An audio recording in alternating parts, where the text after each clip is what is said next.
పత్రికా మిత్రులకు నమస్కారం. గౌరవనీయులైన బీఆర్ఎస్ గన్నవరం మండల పార్టీ అధ్యక్షులు గంప వెంకన్న గారికి మీరు మా ఎమ్మెల్యే డాక్టర్ కవంపల్లి సత్యనారాయణ గారిని విమర్శించి మాట్లాడే అర్హత మీకు లేదు. కాసింపేట విలేజ్ ఇందిరమ్మ ఇల్లు 6గురికే ఇచ్చిందని మీరు మాట్లాడుతున్నారు. వాస్తవంగా 8 మందికి ఇవ్వడం జరిగింది. అందులో 2 కట్టుకోవడం లేదు. అందులో ఒకరికి సాంకేతిక లోపం వల్ల బిల్లు పడడం లేదు. దానిని సరిచేయడం జరిగింది. మిగతా 5గురికి దశల వారీగా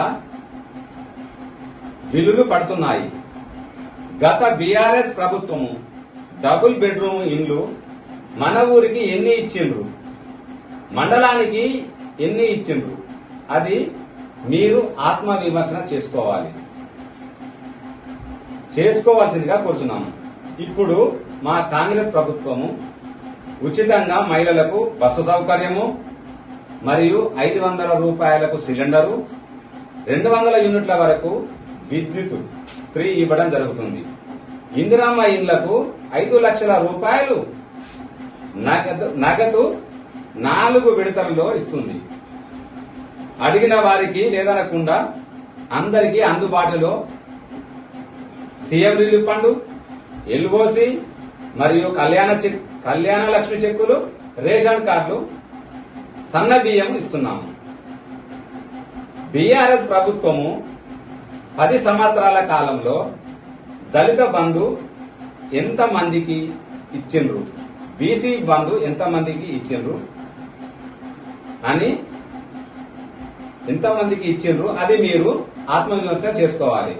జనాన్ని మోసం చేసుడు, బీసీ బంధు, దళిత బంధు అని రసమయ్యి ఎమ్మెల్యే గారు ఎంతమందిని మోసం చేసిండ్రో అది మీరు ఆత్మవిమర్శన చేసుకోవాలి. 10 సంవత్సరాల కాలంలో ఒక్క ప్రభుత్వ ఆసుపత్రి కట్టడం మీ ద్వారా మీతో కాలేదు.